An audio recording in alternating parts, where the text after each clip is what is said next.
But yeah, as I said, this is what we do here. We read papers and then we review them.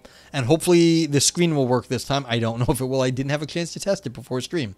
But this is the curmudgeon corner in AI in Society. It's kind of like their, a little philosophical reflection AI in the AI in Society journal. This is called Neurorights, the Chilean Constitutional Change by Allan McCay. Let me re-click this. And here we go. If you have any questions, just ask me along the way. It's my first time reading it too, and we'll try and figure out what it has to say. And then we all get to review at the end. Okay. Towards the end of 2021, Chile became the first nation in the world to have a constitution in force that explicitly addresses the challenges of emerging neurotechnologies. All right, I don't even know what neurotechnology means at the moment, but neurotechnologies. While this legislative response to technologies that draw knowledge pertaining to neuroscience and artificial intelligence received some international media attention, it deserved more. Lumpy, you're going to go lay in bed, ponder bleak orbs, and review all my social mistakes from the last 30 years. Have a good night, everyone. Lumpy, be nice to yourself. You don't have to ponder all the mistakes. They don't matter. You're the only one who remembers them. It's like, you don't have to. Like, go think about something else. Go think about Muffin. Something. Thank you for being here, though, Lumpy. Oh, yeah, should give out some more shout-outs. I've been owing people shout-outs. We can shout out... Who we want to shout out? Let's shout out Luminance. Shout out the Luminance. Luminance is a philosophy streamer and reads continental stuffs over on Luminance Stream. And, yeah, go hang out with Luminance. Heidegger, writing a dissertation on Heidegger at the moment. So, yeah. So where were we? Yeah, I've met some people in philosophy, like, not too many, really. There's a few, though. All right, so technologies that draw on neuroscience and AI.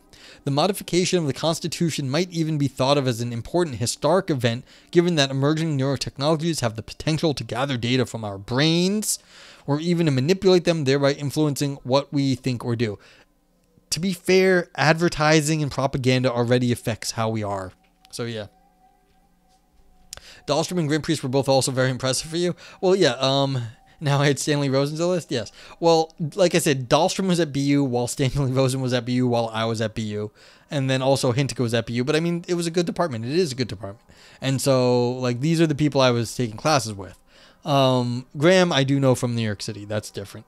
Oh yes, Shivizu Stardew Valley and immediately started reorganizing all 5 for all 5 seconds declared, my feminine touch has been done. Well, there we go. Stardew. Okay.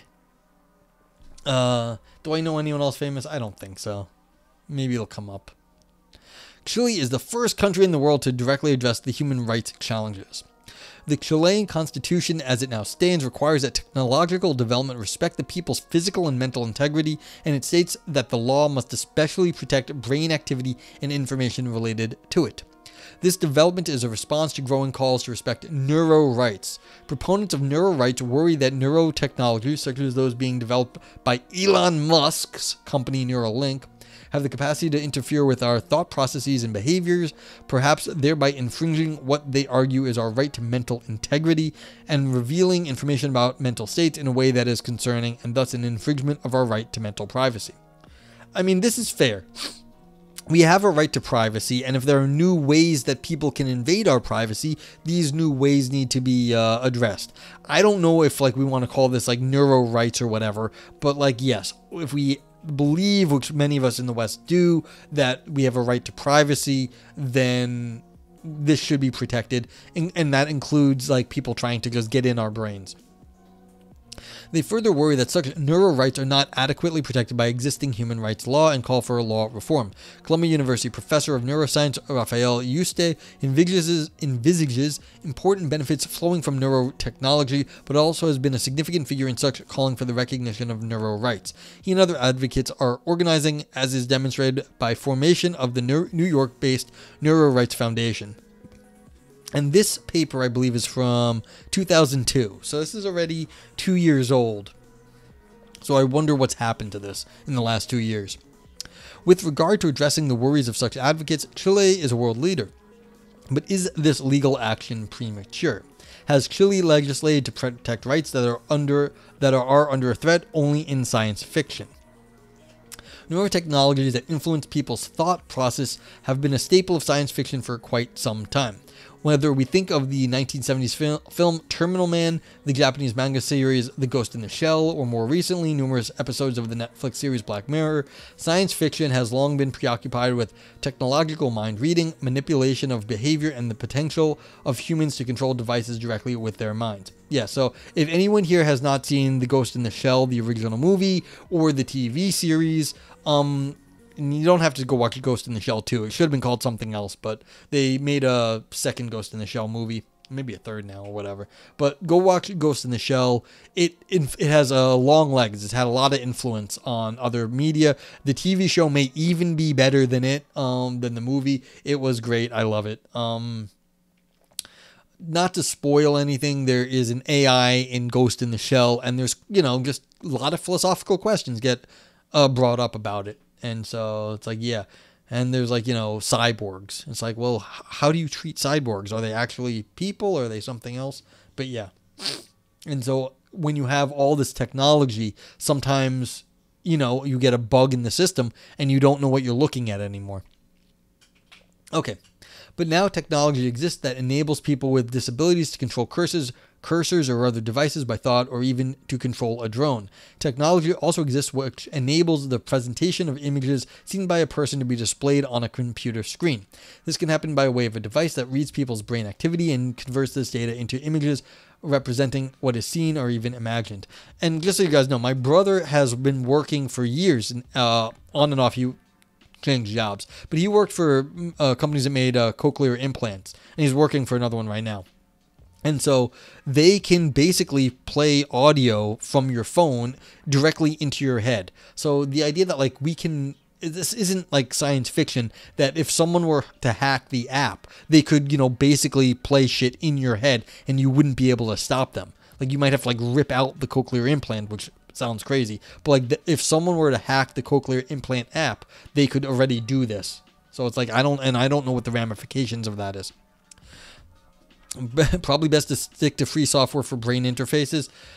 If there's no money and checking of these things, we keep having people, what was it? The XZ library? I forget. Something like the 2 letter library that's like some fundamental library was just recently exposed to have basically a very, very high level actor trying to slip in a back door. And one of these top researchers, I think it was at Microsoft, was noticing some sort of slowdown because it was doing more than it was supposed to do. But they noticed a slowdown in using the library, and they found out that someone had been systematically, helping the project, but also changing something over here, then something over there. Nothing dangerous until one time they changed one more thing, and then all of the stuff came together, and it opened up a back door into who knows how many systems. But it was caught quickly because, someone who knew recognized that the library was doing something that it wasn't supposed to.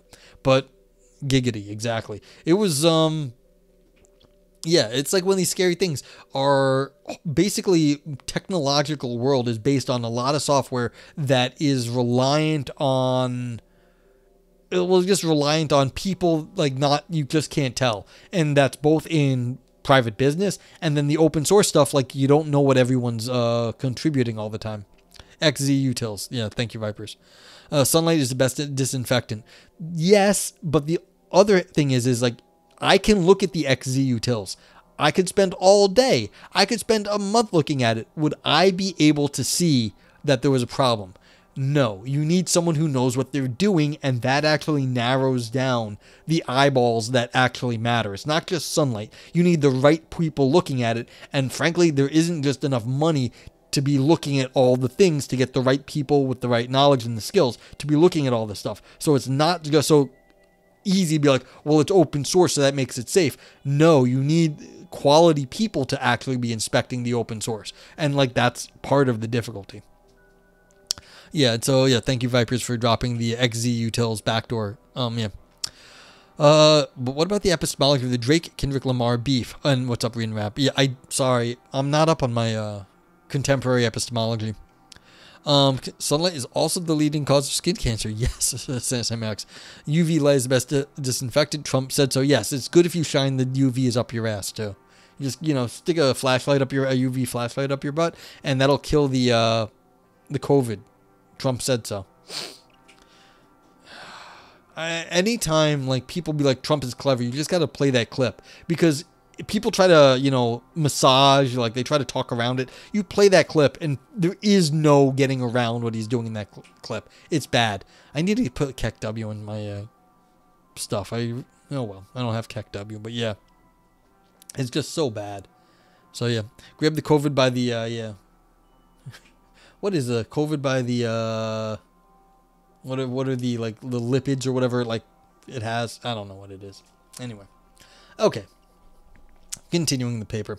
There is a significant interest in all of this from a variety of organizations, agencies such as Defense Advanced Research Project Agency, that's DARPA, who created the internet, a body which aims to preserve the USA's technological advantage in the military context, has quite a history of devoting resources to neurotechnology and has various current projects. Yeah, protein. Grab it by his polymerase. Yeah, polymerase, exactly. Not the polymerase. Yeah. Esoteric.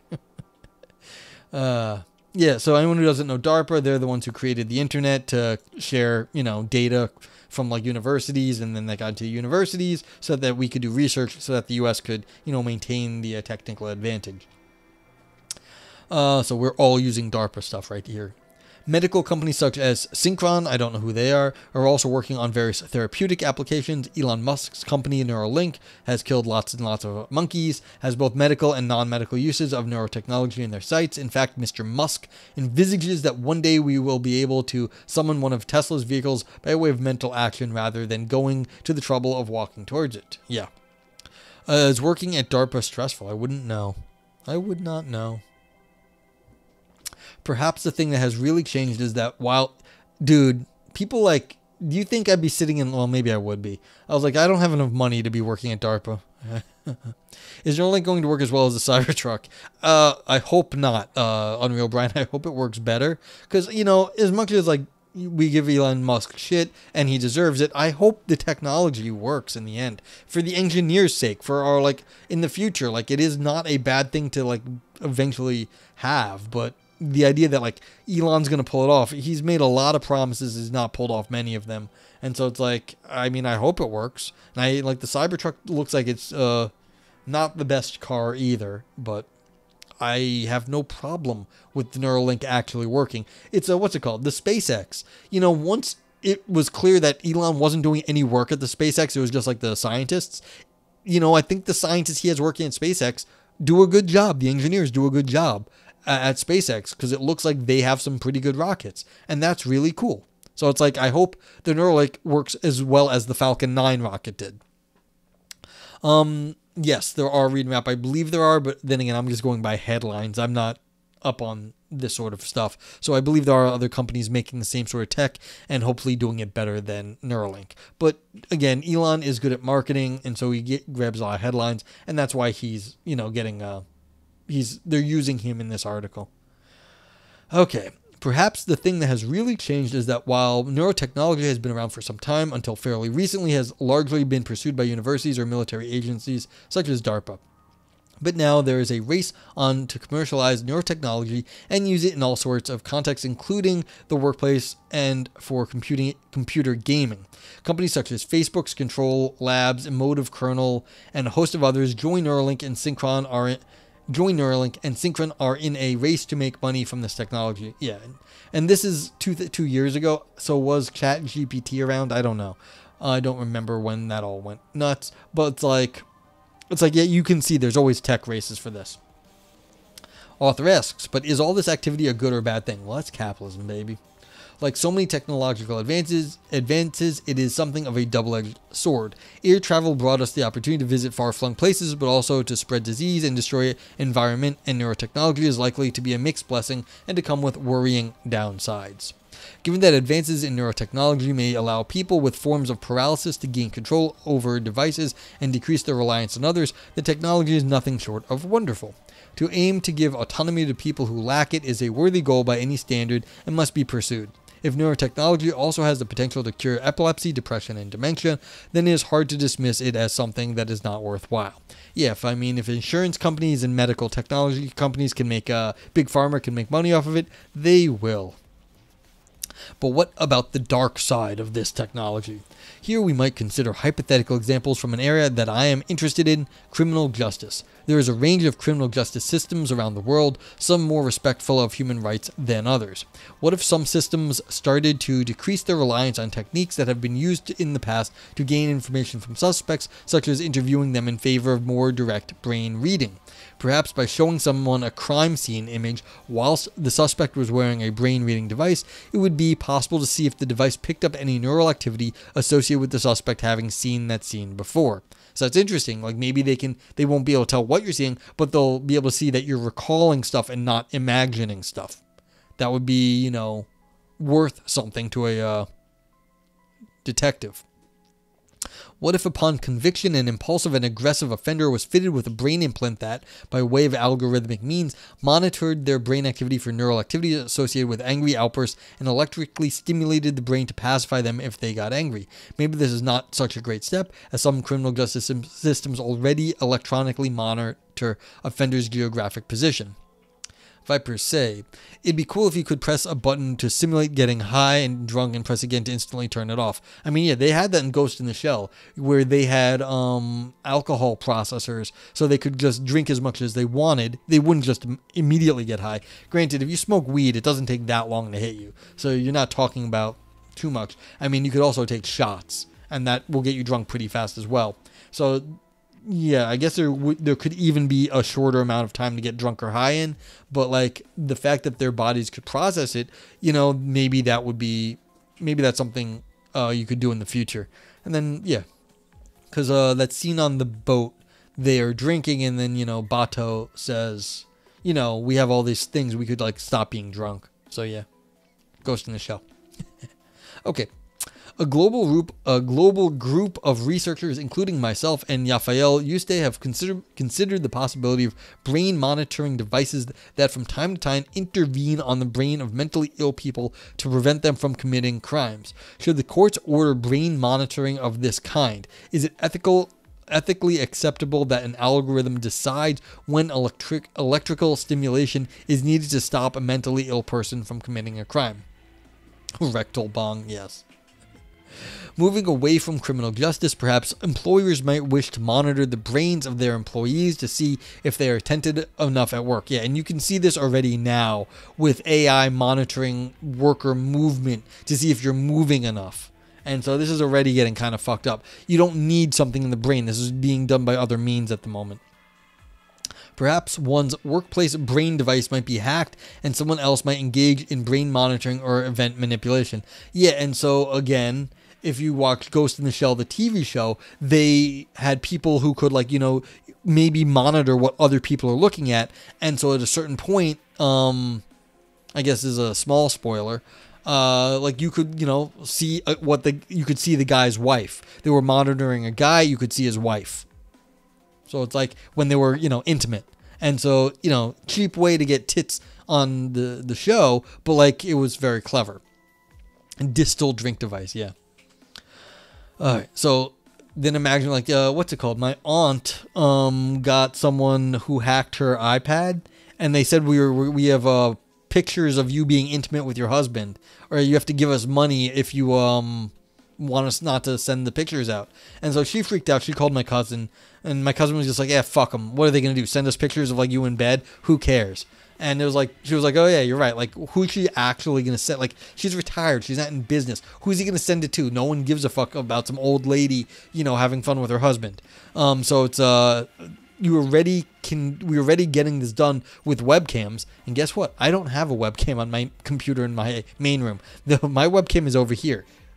I have a second webcam I just bought for doing, what's it called? Because I was using someone else's webcam for doing, craft streams.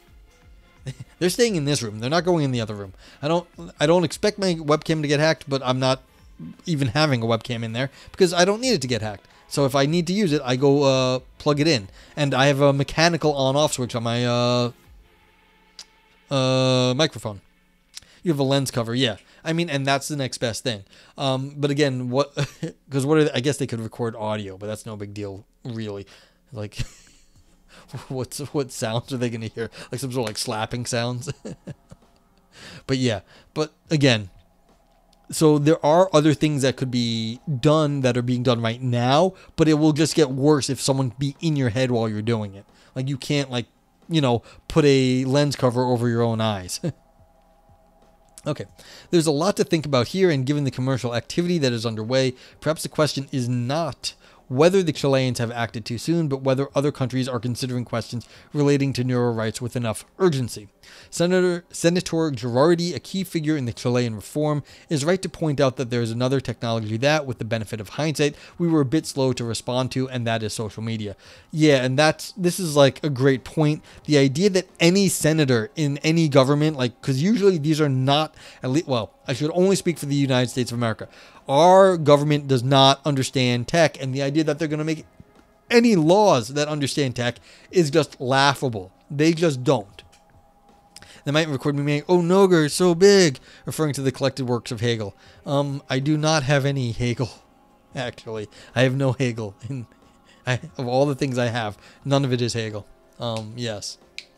Although I have some very big, thick books of Foucault, and they are currently being used to prop up my television.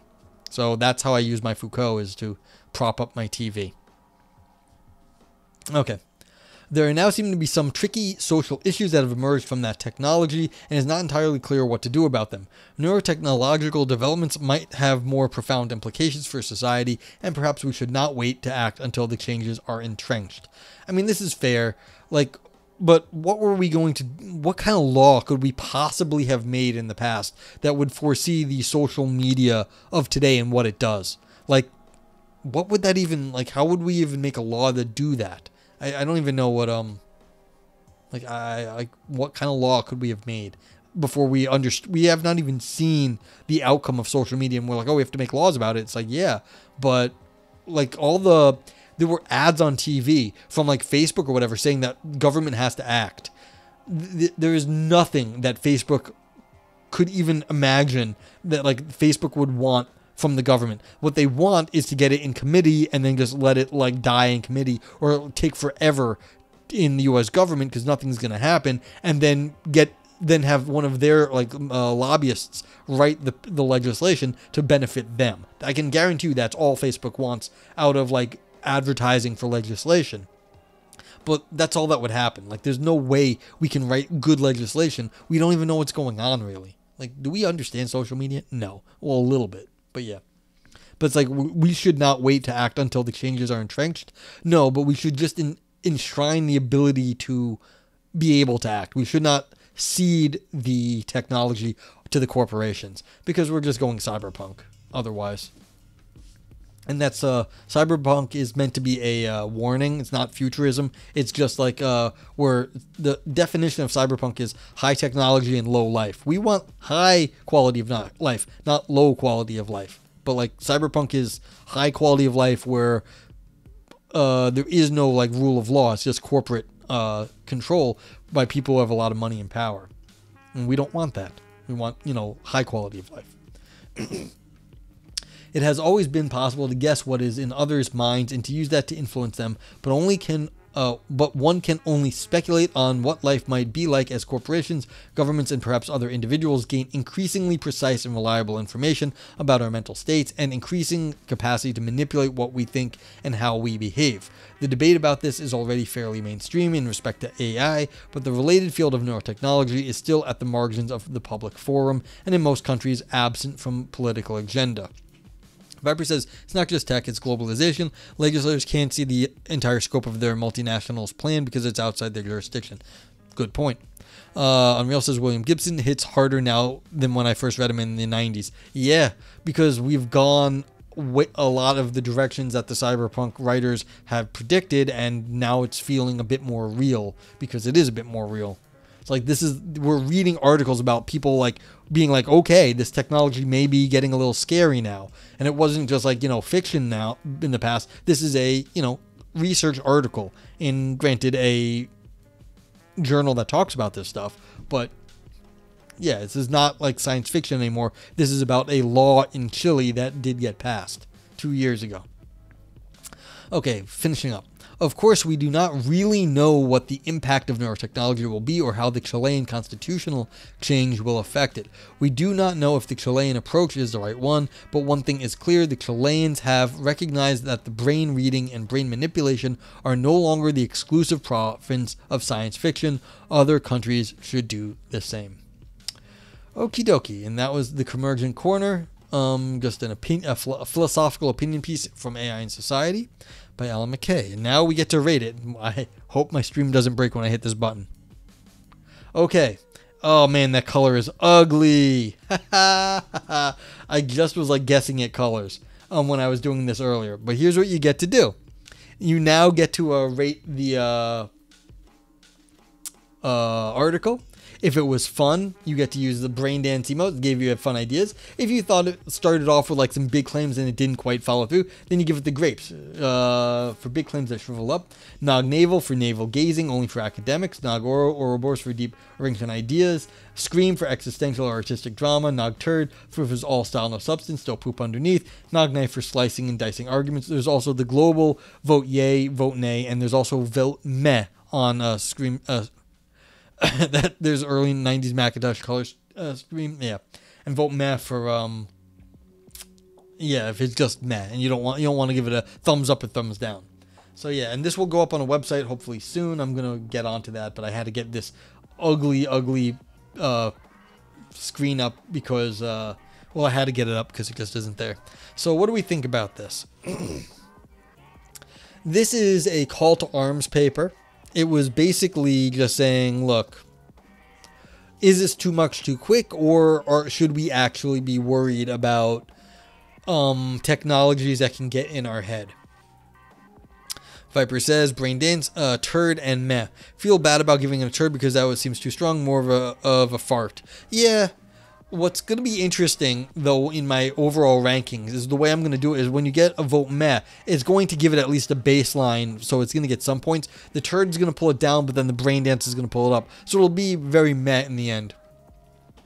Unreal says, I'm using yay and a brain dance. I'm using that in lieu of something more specific for dealing with issues that was timely to address. Yeah, that's fun. I mean, I guess there isn't a not navel gazing.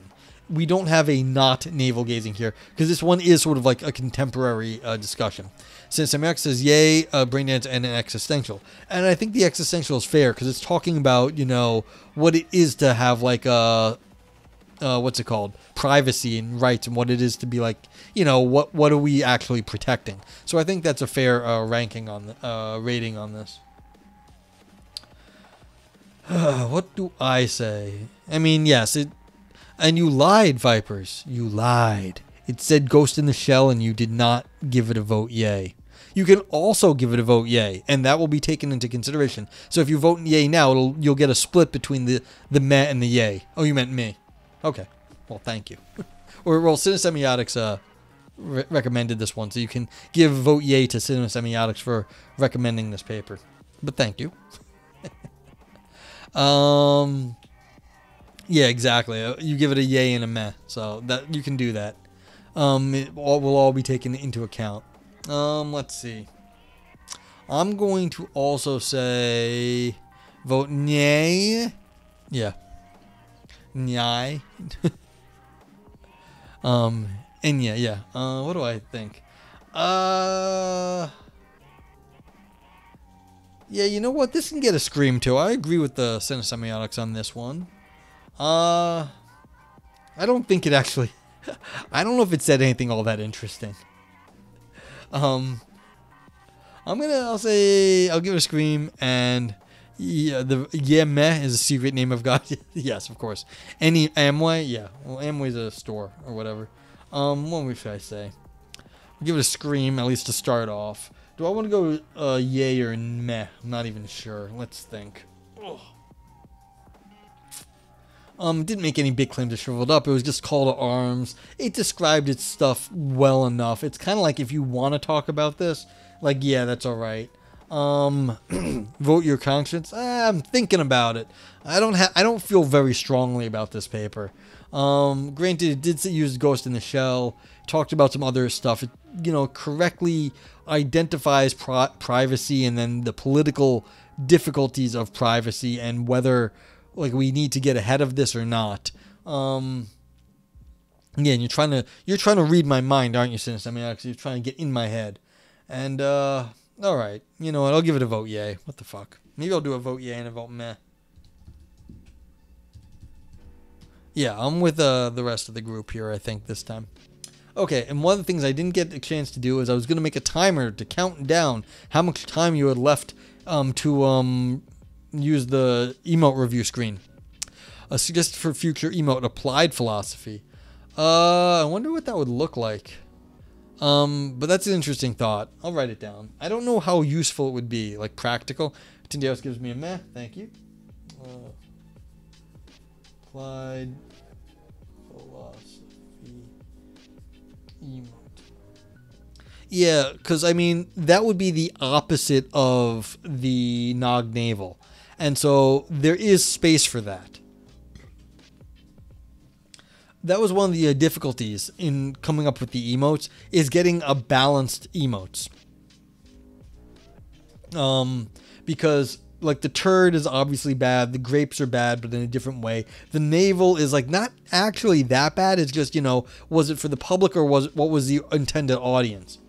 And so the fact that there's only the intended audience for other academics means that there is space for, being more generally applied. But then it's hard because how many emotes do I really want? I don't want a million emotes. I want certain categories that make it sort of obvious what they are, and then you don't have to less fighting. And it does have some contemporary implication for action in the world now. Yeah, and that's why that's the best part of this. It was the call to action now, and I like that. Vipers, you actually know a guy who owns a neurotech company, not as invasive as Neuralink. It's basically an EEG helmet which monitors your brain to encourage concentration and focus. Noise is a huge problem. Even blinking can throw it off. Yeah, it's a hard problem. A real hard problem. So, and that's why people want to get in the brain, because I've heard other people describe helmets because it's just too difficult to get the brain waves out of through the skull.